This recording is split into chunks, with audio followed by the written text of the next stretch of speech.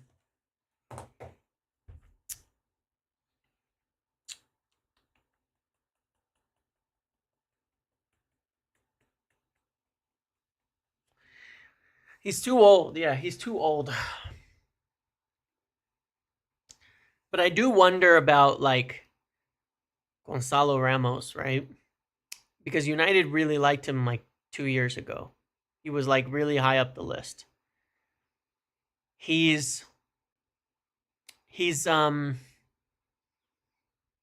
but he's not stylistically. Gonzalo Ramos is not. You've been commenting on my videos for 5 months about Buati. Okay. He would fit in certain moments. Okay. He's actually nothing like Rasmus Højlund. Funnily enough,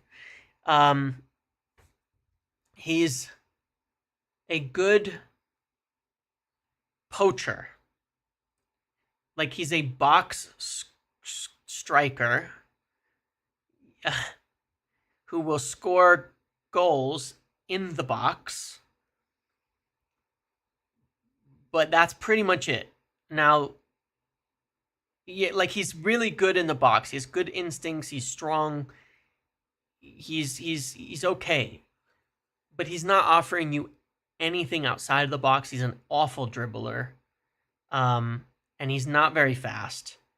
But he is a very he has a we know he can finish. All right, we we we know he can we know he can finish. Okay, we've seen the evidence, but he'd be a good option for 60 minutes. You put him in the box.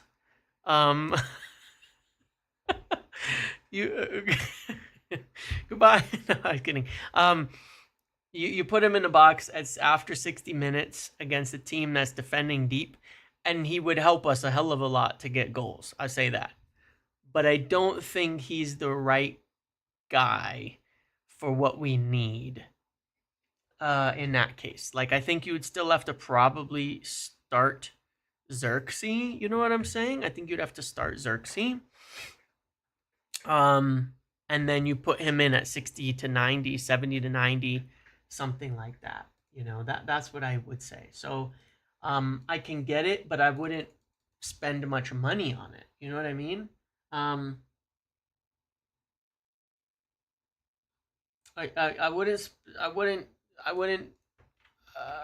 wouldn't spend much on it. Like I take him on a loan. That's what I would do. I would take him on a loan or a short-term deal. and then, you know, leave it at that. I mean, that's what I'm saying I would do. So I don't know. That's probably not going to happen, obviously, but I would take him for cheap. But I doubt that they'll let him go for cheap. Yeah, Job going to Dortmund. I never heard much about that, to be honest. I've just never heard much about that. Mitrovic is a decent striker, but again, we're not buying 31-year-olds for 5-year deals and, you know, on the money and things like that. You know, and if you can get him for on a loan for a season or for a 1-2 year deal for cheap, then sure. But we're not gonna, you know, we're not gonna do that. Yeah, and then what we don't want to do is turn around and pay 45, 50 million for a cast off striker that doesn't really fit us, right? So I don't think so. I still think Højlund leaving, Gyökeres and Mateta are the main men next. If we can get the deals we want done, Gyökeres and Ederson, I think, would be what we want. Fab just tweeted again. Is it about? Oh, it's just about Job. I don't care. I'm not gonna lie. I truly don't care about Job. And the other thing I mentioned is he wasn't gonna probably be cheap. 40 million euros is a lot of money, man. I don't think he's that good. We'll see. I don't think he's that good.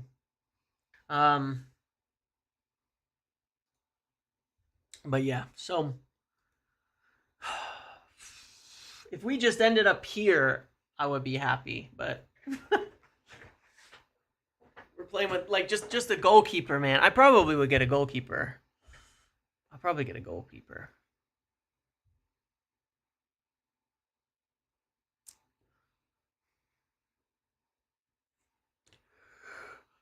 I'll probably get a goalkeeper.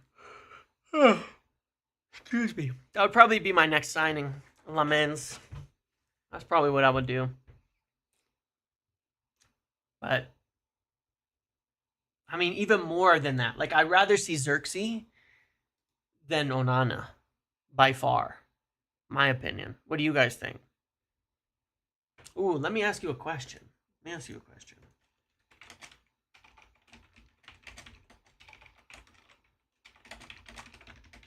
Which one would you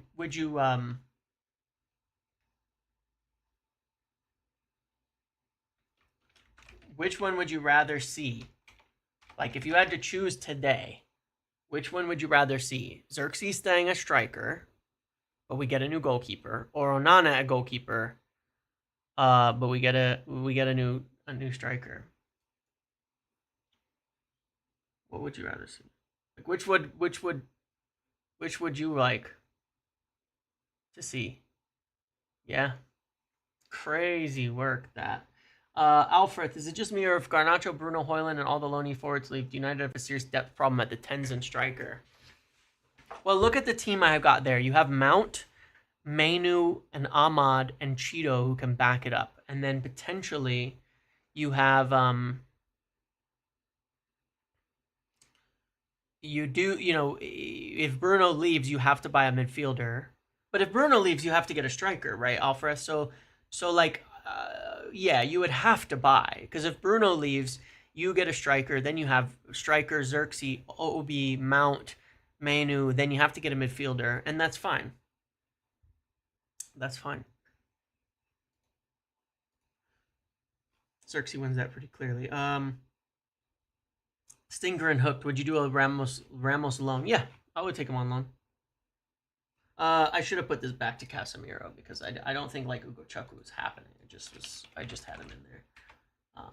But no, like if their next move was to get Lamens, I'd be pretty happy too. When are we getting a deep lying playmaker? When we play with a deep lying playmaker. We have deep lying playmakers. What do you mean? You know who our deep lying playmakers are? These guys. They step up into the midfield and they move the ball. And they make runs and they break lines. We have 3. They're called center backs. That's your deep line playmaker. You know? in this system. Lissandro, you know, like those are your deep line playmakers. We've seen it. We've seen Euro, you know, do it. We've seen Heaven do it. We've seen Maguire do it. The quarterbacking role from deep.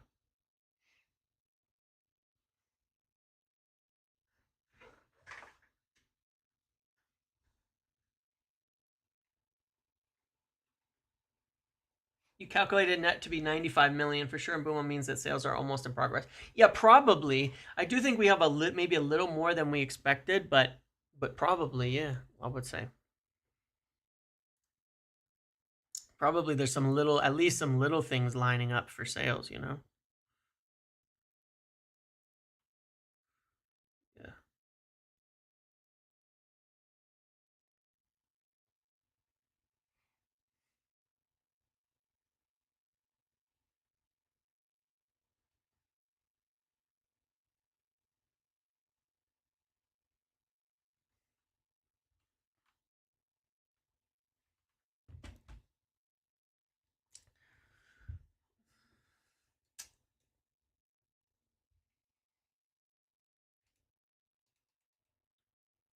Yeah, I do think we'll know by the end of the week though on Bruno, and that will be our next big suggestion. Our next big question from there is what happens after that. Some Chelsea things. That's okay. There's some Chelsea talk that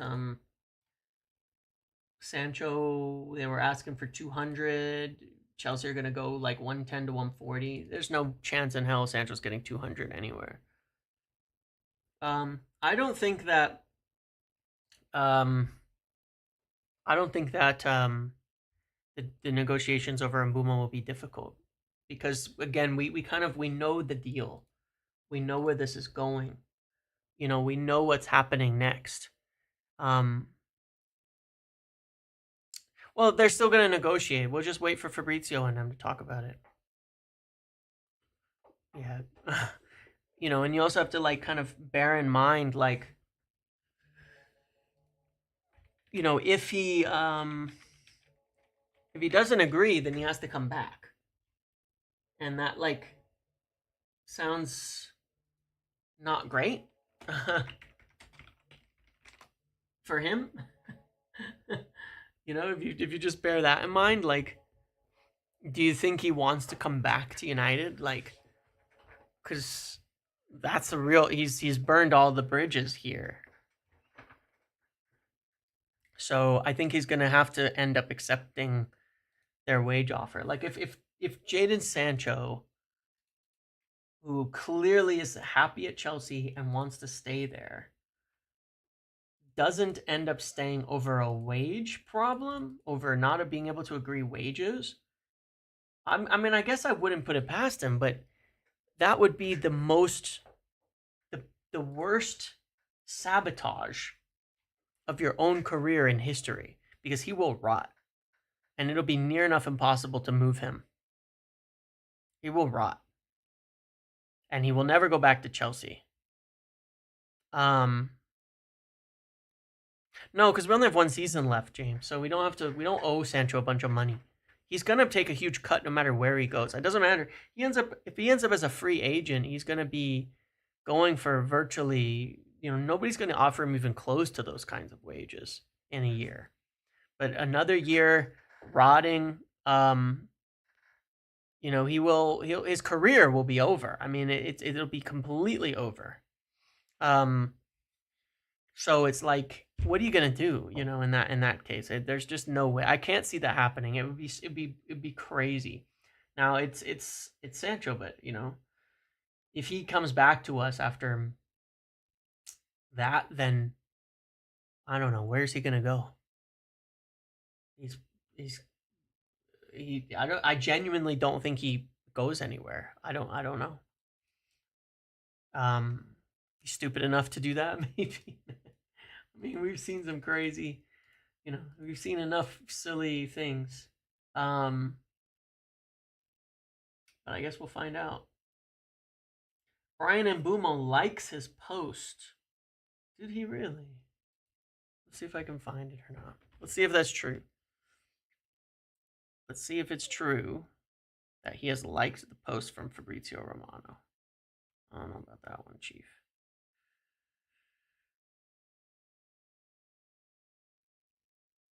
I don't know.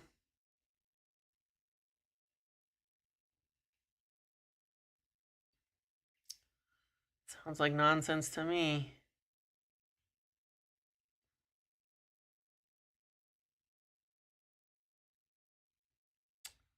I don't see it myself. Seems like bait. Seems like someone's posting nonsense, you know?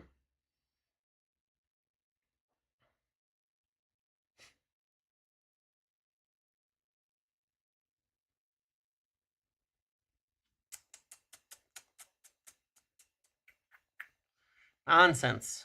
Nonsense. Not true, huh? Shame. Shame, shame, shame. That video of you and United Fan Channel's reaction to the Bumo news. If he flops, it's over. I don't care. Why would I care? What's the point if you don't get excited about these things? What's the point? What's the point if you don't get excited? What do you stand to gain if you don't get excited about if you don't get excited about these things? This is the whole sport. Everybody's so worried to be wrong. Always gotta find the things. It's the whole discourse. It's the whole discourse around football that drives me nuts. Who cares, man? Who cares? Meme away. Who gives a shit? You know? It's only pretentious people who gotta be super right about everything all the time, can't get anything wrong, gotta be way ahead of everybody else on their intelligence. Congratulations. You've sucked the joy out of your ability to watch football and to be a fan of football. Congrats. Just enjoy it. Just have fun. Just love it. It's the love of the game. You know? Just be happy, man. Whatever happens next, be happy.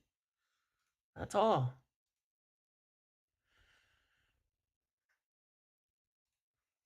Nothing else matters.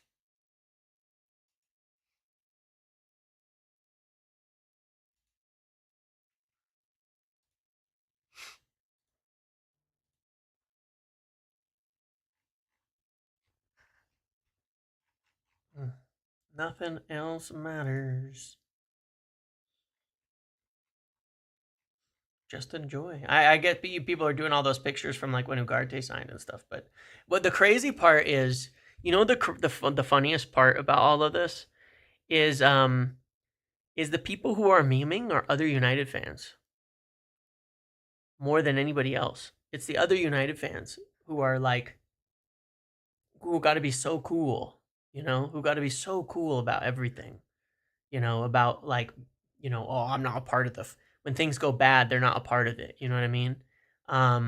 It's United fans who do it. You know, I say fans with quotations on that, but it's like United fans who do that, who say, you know, who look at things and go like, oh my God, look at you guys, you know, look at all these guys getting excited. Ha ha ha ha. You know, and want to, you know, on all of that. So they can act like they knew better, that it was always bad, or that everything was going to fail, or that everything was going to fall apart. Forget it, man. Just forget it. Just forget it. Leave them alone. Leave people to enjoy their life. That's all. Leave people to be happy. It's a crazy part of current discourse about this need, man. This need. Wild. Yeah, I mean, if it doesn't excite you, then so be it. I mean, look, if we can't sign two of the best players in the Premier League and you're not excited to see them play, then sorry for you. I feel sorry for you. Because I'm going to go in July to Chicago and watch them play, and I'm going to be over the moon getting to see them play for my football club. I'm going to be happy. And that's what I'm looking forward to. Is Diego Leon going out on loan? I've got absolutely no idea. Zarobi, thank you for 10 gifted memberships. I appreciate you very, very, very much. And I'm sure that, hey, Usjan, I recognize some of the names in here. 10 gifted to celebrate our possible new number 10. Well, Cunha is our new number 10 for sure, but but another number 10. Another number 10. Um,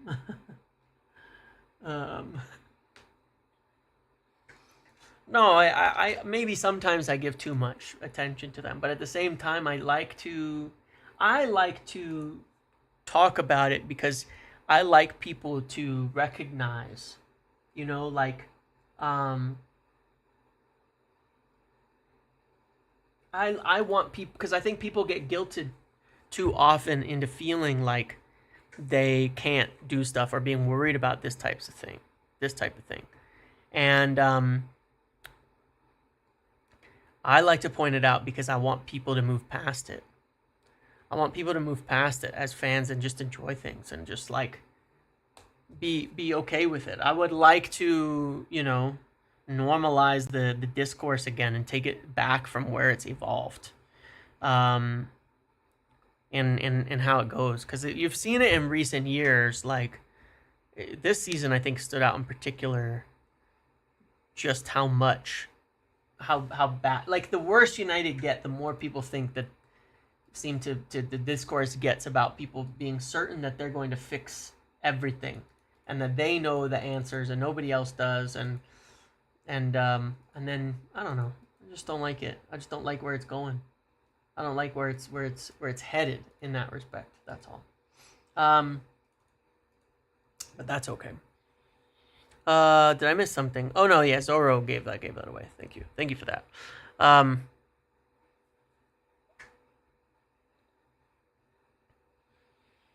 So is this the number 9? No, it's not the number 9. It's just that we need to sell. Do you think Bruno could be our Coutinho deal? Yes. He's better than Coutinho, but I think he could be our Coutinho deal. You go get a striker and you go get a midfielder with him now after everything you've done, and you have a totally brand new team. Literally a brand new team that will do brand new things that's going to look completely different next season. But he's better than Coutinho was.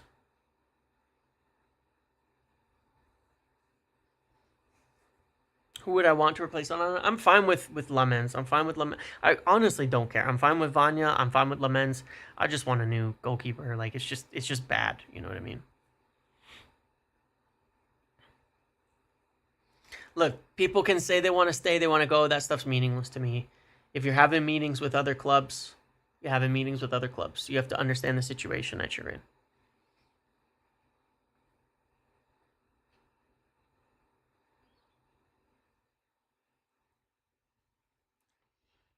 Are we stuck in the market? We're a little stuck. We gotta sell. We gotta move some players out. Do we sell both goalkeepers in an ideal world? Yes. That would be the ideal if we could. Yeah, exactly. I just don't want to sit there and like know that our goalkeeper's making a mistake. I don't know much about Lamens. It's just I'm not going to pretend to be an expert on goalkeepers. It's just he's highly rated and he's young and okay, I'll take it. We just need a new keeper. I truly don't even care who it is. Unless it's somebody that I've watched make lots of mistakes, I don't care who it is. I just don't want the one we have. We can just get another one. It really doesn't matter to me. Whoever we get, it's like I just want a new keeper.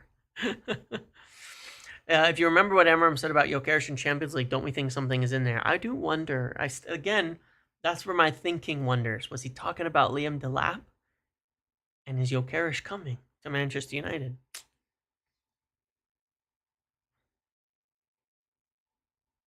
We will buy Wharton and Gyökeres end of. Maybe in the end. AFCON gonna hit us like a truck. I know, but we'll see how long that actually affects us. We need more players, obviously, but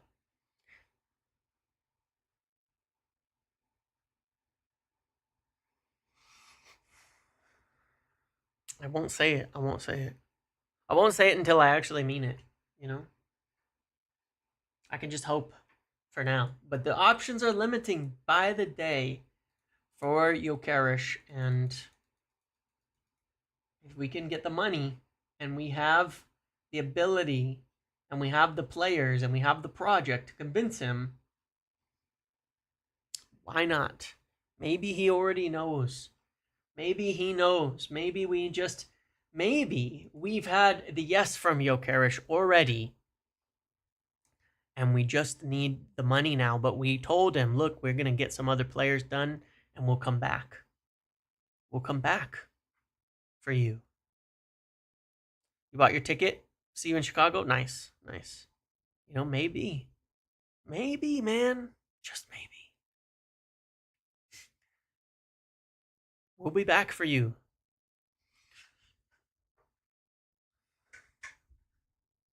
But the Bruno thing, I genuinely cannot call it. I still think I'm leaning towards him leaving. I still think I'm leaning towards him leaving because. But what if he hasn't actually decided, and these moves are actually a part of convincing him? But then again, don't know, man. Don't know. James, will the Muppeteers hang out in Chicago? Well, you know, maybe I'll try to put something together. I'm wondering if I could. I'm going to talk to people because I'm just wondering if there isn't some way we could do a fan event. I could talk to some of the other guys that I would collaborate with, like United View and stuff. What if we put together? I'm going to talk to them. I want to talk to some people because I've had some ideas. It's been offered in the past. I was a part of one of the events in Las Vegas, but not in that much of a sense. Like I was on the thingy, but I was not in the speaking. But I'm just wondering, like, maybe we could put an event together, you know, with like the guys at United View, and such. And maybe we could even put something together with the club where they do a little event, and we can, you know, have some players out there or some people out there to talk and go have a hangout and meet and greet and those kinds of things too. So I don't know. There's nothing in that. I'm just asking. I'm just thinking out loud that I do want to think about that. Where do you see that, Shawan? Where do you see that, Shawan? Can you say where that is? Host that at the United Bar. Well, that's what I was thinking. What if we did something like that? What if we did something? It's not the media director. There's other people involved. Let me see if I can find that. Jokeres wants to join. Go to the Premier League. What? Record. Record.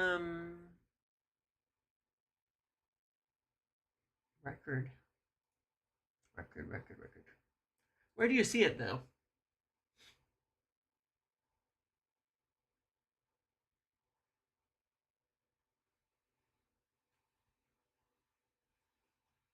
Is it just being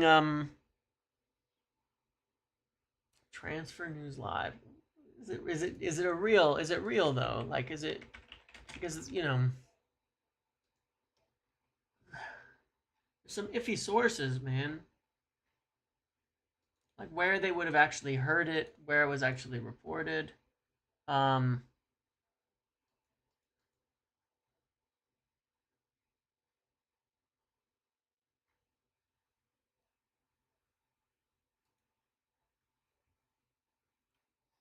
have to find the original, you know.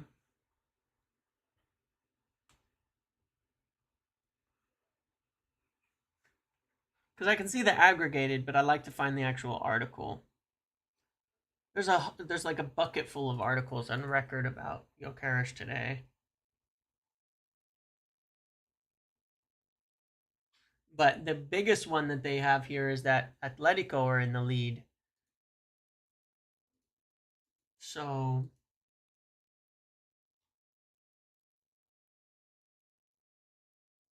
the Spanish club Atletico Madrid have placed a Nordic player at the top of their list of priorities to strengthen their squad. But they have to convince him. That's what it says. That's the only thing I can find on record is that Atletico want him specifically. But it is hard to find some of that stuff. Record is a Portuguese paper. Record said they're not signing. If Sorloth and Alvaro, okay. I'm just saying, I don't know, man.